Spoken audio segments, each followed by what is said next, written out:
గౌరవ సభ్యులు తన్నీరు హరీష్ రావు గారు. సార్,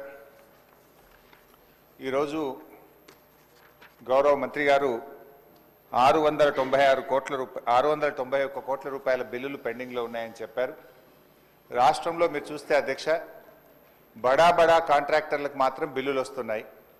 చిన్న కాంట్రాక్టర్లకు ఇప్పుడు ఒక సంవత్సర కాలం నుంచి 691 కోట్ల రూపాయలు ఇవ్వకుండా సర్పంచులను ఎంపీటీసీలను ఈ కాంగ్రెస్ ప్రభుత్వం గోసపుచ్చుకుంటా ఉంది అధ్యక్ష. చివరికి ఆ సర్పంచులు ఎంపీటీసీలు గవర్నర్ గారిని కలిసి మొరబెట్టుకున్నారు, మంత్రుల్ని కలిసి మొరబెట్టుకున్నారు. చలో అసెంబ్లీ కార్యక్రమానికి వస్తే వాళ్ళను అరెస్ట్ చేసి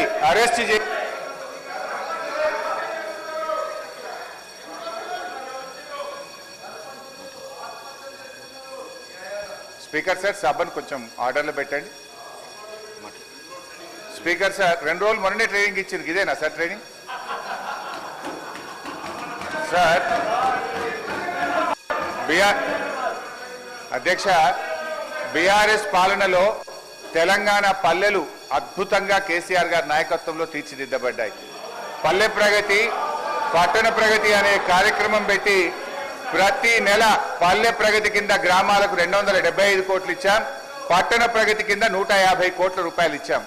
కానీ కాంగ్రెస్ ప్రభుత్వం వచ్చిన తర్వాత ఈ ఏడాది కాలంలో పల్లె ప్రగతి, పట్టణ ప్రగతి కింద 1 రూపాయి కూడా గ్రామ పంచాయతీలకు ఇవ్వకుండా పోవడం వల్ల ఈ రోజు ఈ సమస్య వచ్చింది అధ్యక్ష. ఇది నేను చెప్తున్నది కాదు, కేంద్ర ప్రభుత్వం చెప్పింది. దేశంలో ఉత్తమ గ్రామ పంచాయతీల అవార్డులు ప్రకటిస్తే టాప్ 20 అవార్డ్స్ లో 19 అవార్డులు తెలంగాణ రాష్ట్రానికి వచ్చాయి. 20లో 19 తెలంగాణకు తెచ్చిన ఘనత కేసీఆర్ గారిది, బీఆర్ఎస్ ప్రభుత్వాన్ని. సో ఆ రకంగా పల్లెలు చేశాం. ప్రతి గ్రామ పంచాయతీకి ట్రాక్టరు, ట్యాంకరు, ట్రాలీ, నర్సరీ, వైకుంఠధామము, డంప్ యార్డు పెట్టి తెలంగాణ పల్లెలు దేశానికి ఆదర్శంగా నిలిపిన ఘనత కేసీఆర్ది, బీఆర్ఎస్ పార్టీ.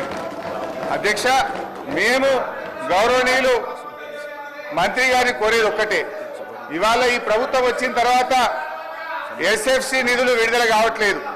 ఈజీఎస్ నిధులు కేంద్ర ప్రభుత్వం ఇచ్చినా డైవర్ట్ చేసినారు. 15th ఫైనాన్స్ కమిషన్ డబ్బులు కేంద్ర ప్రభుత్వం ఇస్తే డైవర్ట్ చేసినారు.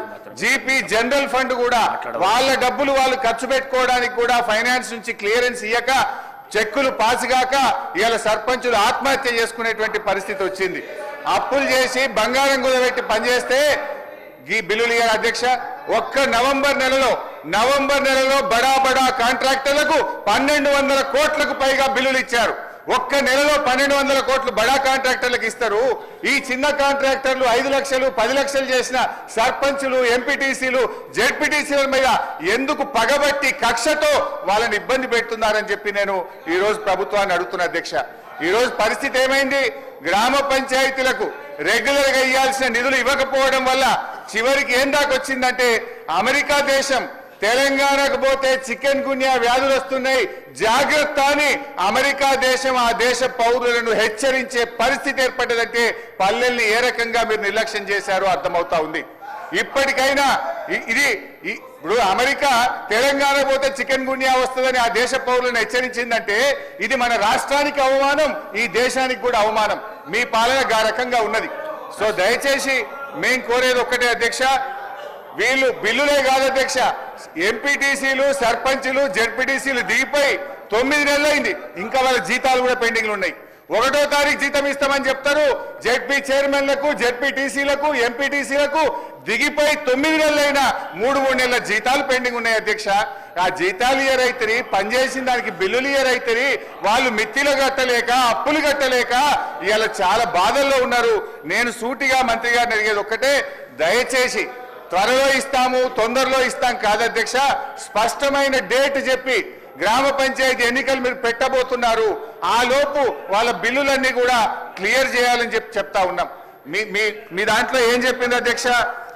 ఈరోజు ఇది మీ మేనిఫెస్టో, కాంగ్రెస్ పార్టీ మేనిఫెస్టోలో ఏం చెప్పింది అధ్యక్ష?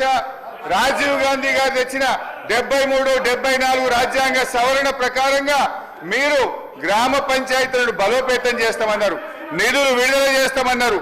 కానీ మీరు అది ఏది కూడా చేయకుండా ఇవాళ మోసం చేస్తున్నారు. మాజీ సర్పంచ్లకు, మాజీ ఎంపీటీసీలకు పింఛన్లు ఇస్తామన్నారు, పింఛన్ మాట దేవుడు కానీ వచ్చే జీతం కూడా ఇస్తలేదు అధ్యక్ష.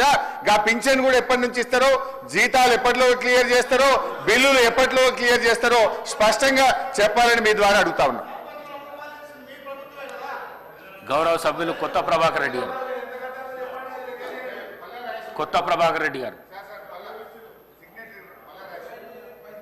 గౌరవ